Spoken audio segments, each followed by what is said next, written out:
आपकी लाइफ में कभी ना कभी ऐसा हुआ होगा जब आप भी किसी की बातों में आके इतना इन्फ्लुएंस हो गए होंगे कि आपको वो अपना प्रोडक्ट सेल करके चला गया होगा, या आप उसकी बातों से इतना इन्फ्लुएंस हो गए होंगे कि आप उसको ना नहीं कर पाए होंगे और वो व्यक्ति आपसे अपना काम निकलवा के चला गया होगा। और इसी टेक्निक को कहते हैं पर्सुएशन टेक्निक, किसी को मना लेने की कला। तो इसीलिए आज की वीडियो में मैं आपको यही बताऊंगा कि कैसे आप लोगों को अपने मन मुताबिक इन्फ्लुएंस कर सकते हैं। देखिए, एक सीक्रेट बताता हूं। एक अच्छा सेल्समैन एक अच्छा पर्सुएशन आर्टिस्ट होता है, और एक अच्छे सेल्समैन और एक पर्सुएशन आर्टिस्ट को यह पता होता है कि क्या बोलने से क्या इफेक्ट होने वाला है, और आपसे वो केवल वही बातें बोलता है जिससे कि वो आपको अपनी बातों में उलझा पाए और आपको अपनी मन की बात मनवा पाए। तो इसीलिए आज इस वीडियो को लास्ट तक जरूर देखिएगा, क्योंकि आज मैं आपको बताऊंगा top 7 basic persuasion fundamental secrets के बारे में, जो कि हर एक अच्छा सेल्समैन और पर्सुएशन आर्टिस्ट यूज करता है कस्टमर को इन्फ्लुएंस करते वक्त नेगोशिएशन और क्लोजिंग टाइम पे। और इस वीडियो को मैंने 2 पार्ट में बनाया है, क्योंकि जो भी टेक्निक्स मैं आपके साथ शेयर करूंगा वो विद रियल लाइफ एग्जांपल के साथ शेयर करूंगा, ताकि आप इजीली ये सारी टेक्निक्स अपनी सेल्स पिच में यूज कर पाए और अपने कस्टमर को इजीली इन्फ्लुएंस कर पाए क्लोजिंग और नेगोशिएशन के टाइम।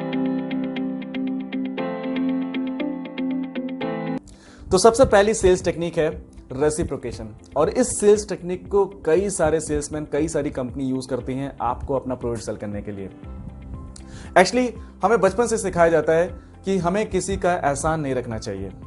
अगर हमारी कोई फ्री में हेल्प करता है या कोई मदद करता है तो बदले में हमें भी उसकी मदद या उसका फेवर जरूर करना चाहिए। और इसी हमारी आदत को कई सारे सेल्समैन इसको सेल्स टेक्निक के तौर पे यूज करते हैं आपको अपना प्रोडक्ट सेल करने के लिए। इसका एक बहुत अच्छा एग्जांपल आपको देता हूं। 1935 में एक मशहूर साइकोलॉजिस्ट डेनिस रेगन ने एक सेमिनार कंडक्ट करा, और सेमिनार में आए हुए सभी पार्टिसिपेंट्स को एक 10 सेंट की कोको कोला पिलाई, और कुछ देर बाद उन्होंने सभी पार्टिसिपेंट्स को एक 50 सेंट की लकी टिकट प्राइस बेचने की कोशिश करी। और जिन लोगों ने उस 10 सेंट की कोको कोला पी थी, उन लोगों ने सबसे ज्यादा उस लकी टिकट प्राइस को खरीदा एज कंपेयर टू जिन्होंने उस कोको कोला को नहीं पिया था। और इसी तरह कई बार सेल्समैन आपको आपके बिना मांगे कोई फ्री ऑफर या कोई डिस्काउंट देता है, और आपको इस तरह से फील कराता है कि ये जो भी ऑफर वो आपको दे रहा है वो सिर्फ और सिर्फ आप ही के लिए है या फिर कुछ चुनिंदा कस्टमर्स के लिए है। और हम एज अ कस्टमर बहुत ही स्पेशल फील करने लगते हैं, और कई बार उनकी बातों से इन्फ्लुएंस होकर हम उनका प्रोडक्ट परचेज कर लेते हैं।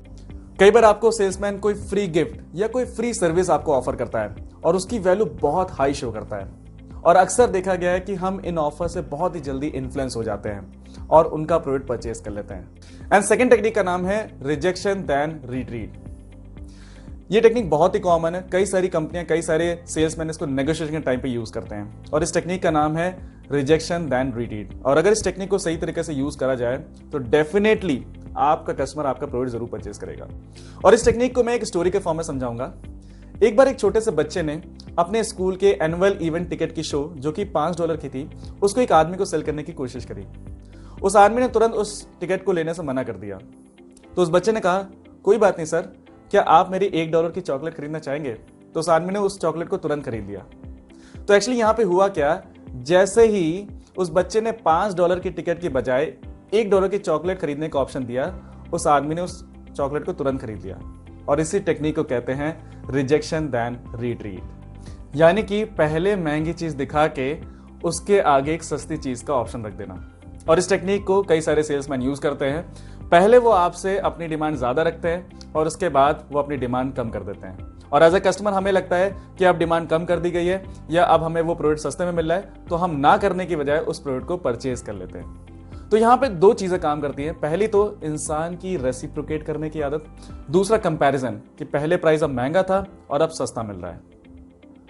तो इस तरह से कस्टमर को लगता है कि वो विनिंग सिचुएशन में, और सेल्समैन अपनी डील को क्लोज कर देता है। और थर्ड टेक्निक का नाम है स्कैरसिटी।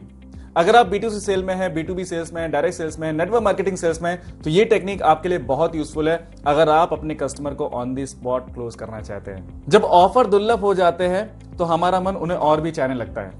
आपने कुछ लाइनें तो जरूर सुनी होंगी, फॉर लिमिटेड टाइम ओनली, आखिरी मौका, sales ends in 2 days, last chance, केवल 2 दिनों के लिए।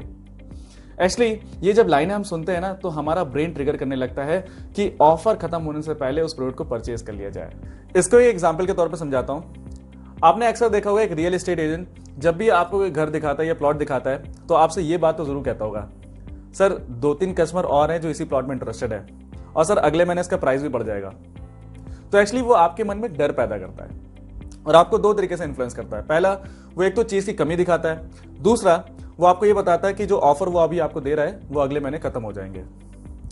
और हमें तो बचपन से सिखाया जाता है कि सही मौके को हाथ से ना जाने दे, और हमारी इसी आदत को वो एज अ सेल्स टेक्निक के तौर पर यूज करते हैं और हमें अपना प्रोडक्ट वो सेल कर देते हैं। तो दोस्तों बाकी की टेक्निक्स मैं आपको अगले पार्ट में बताऊंगा, क्योंकि मैंने आपको पहले बताया था कि ये वीडियो को मैं 2 पार्ट में बना रहा हूं। तो अगला वीडियो जरूर देखिए बाकी की टेक्निक्स जानने के लिए। तब तक के लिए आपका बहुत बहुत धन्यवाद।